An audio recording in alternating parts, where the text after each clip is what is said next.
의원이 인수위에서 검토한 115건의 실현 가능한 공약을 그 시행 시기와 기존 자료들을 비교해 분석한 결과 78개는 연속 사업이었고 민선 8기 들어 새로 추진하는 사업은 37개로 분류할 수 있었습니다. 아까 시장님께서는 연속 사업이 47개, 신규는 68개라고 답변하셨는데요. 저희 생각과 좀 차이가 있는 것 같습니다. 추후에 이거는 목록을 비교할 수 있도록 자료로 제출해 주시면 감사드리겠습니다. 또한 시장님께서 선거운동 기간 배포하신 공약집에는 들어있었지만 115개 공약에는 빠져있는 공약도 상당수 있었습니다. 금호동 주택 재건축 사업이 가장 대표적인 예라고 생각합니다. 선거 기간 중 발표하신 공약집에는 저기 조그만하게 별표 빨간색 보이시죠? 주택 재건축이 들어있습니다. 금호동 주택 재건축이. 특히 최근 포스코 광양제철소에서 주민재산권 보호를 위해 가등기를 해제하고 있어 그 어느 때보다 금호동 주택에 대한 관심이 뜨거워지고 있습니다. 네, 시장님 질문 드리겠습니다. 후보자 신분 때 어떠한 구상으로 이 같은 공약을 발표하셨으며 민선 8기 추진 공약에서 빠진 이유는 무엇입니까? 아직도 주민분들은 이게 공약에서 빠졌다는 사실을 모르고 계시는 분들이 많았고요. 시장님 말씀을 다시 한번 정리하면 주민들이 자발적으로 조합을 구성해서 조합 재건축을 추진하게 되면 시에서 할 수 있는 행정적인 절차는 최대한 지원을 하겠다는 말씀으로 정리해도 되겠습니까? 선거 과정에서 금호동 주택 재건축을 수면 위로 끌어올려 공론화의 도화선을 제시한 시장님의 책임 있는 시정이 필요하다고 생각합니다. 초거대 이순신 장군 철동상 건립이 공약사항에 있습니다. 이 사업은 어떤 사업입니까? 시장님께서 7, 8년 전부터 구상하셨다고 하셨는데요.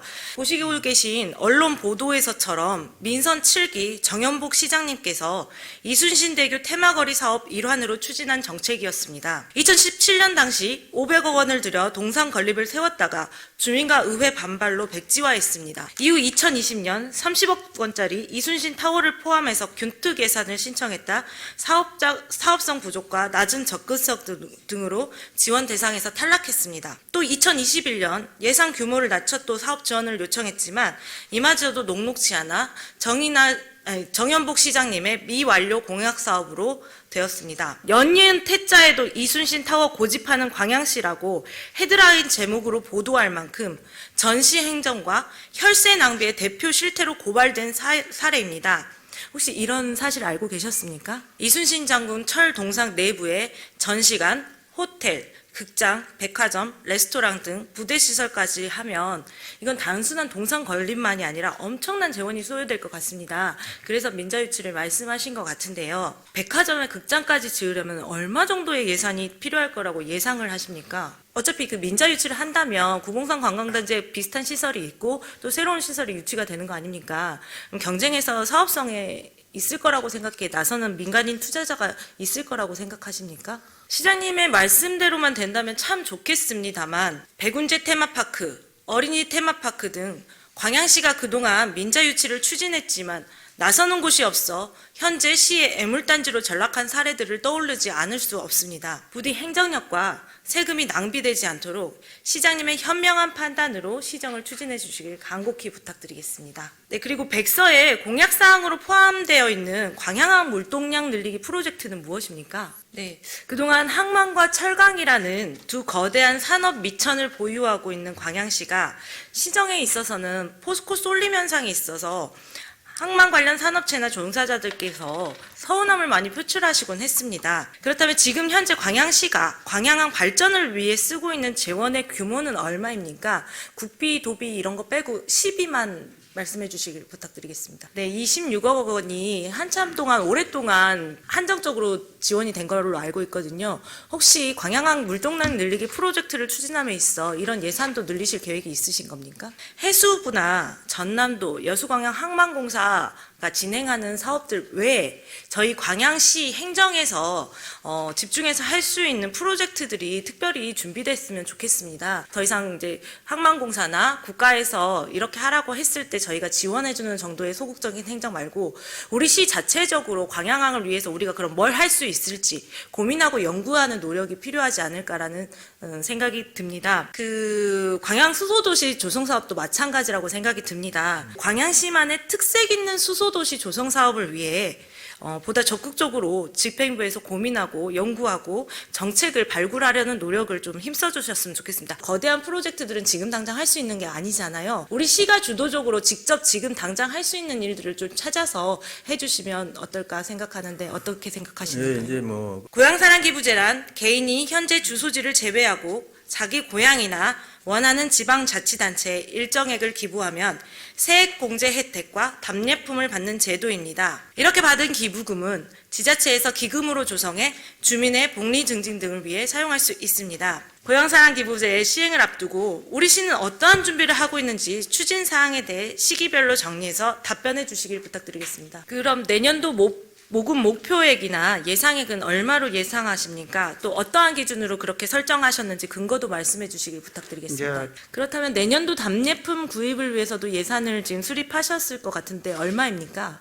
답례품에 대한 수요조사나 설문조사는 진행하셨습니까? 지금 광양에서 시민은행 행사를 하시면서 그 향후분들한테 전단지를 나눠주시는 거 봤어요. 근데 그런 행사 현장에서 관광객이 왔을 때 저희 시도 설문조사를 했더라면 얼마나 좋았을까 좀 아쉬움이 남더라고요. 지금 현재 홍보는 어떻게 진행되고 있습니까? 홍보가 제약이 많다고 하셨는데 이 제도 자체를 홍보하고 그런 것들은 제약을 두고 있지는 않습니다.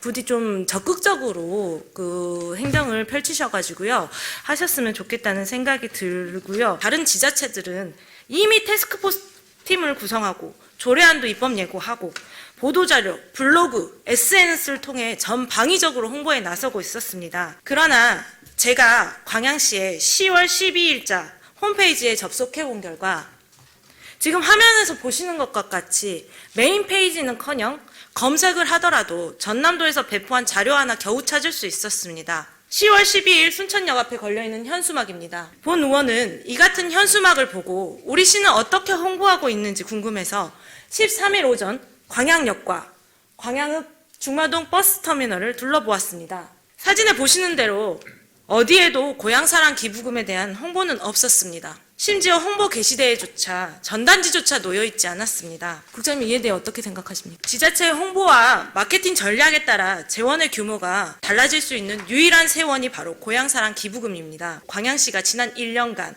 어떠한 시각으로 이 제도를 준비해 왔는지 어떤 노력을 했는지에 대해 본 의원은 많은 아쉬움이 남습니다. 앞으로 2달 후면 실적이 눈에 보이게 될 것입니다. 이제 고향사랑 기부금은 어떻게 사용하실 계획이십니까? 기부금을 어떻게 어디에 쓰느냐도 중요한 마케팅의 수단이 될 수 있다고 생각합니다. 도농복합도시, 젊은 도시, 다양한 일자리가 있는 도시, 모든 세대가 만족하는 복지 서비스를 제공하는 광양시를 만들 수 있는 마을별 지킴이제 시행을 기금 운영 방안으로 제안합니다. 주민 생활에 밀접하게 영향을 미치지만 사람의 손길이 닿지 않으면 해결할 수 없는 이런 부분을 일자리로 만들어 지속 가능하게 운영하면 광양 시민들의 삶이 더욱 행복해지고 풍요로워질 것이라 생각합니다.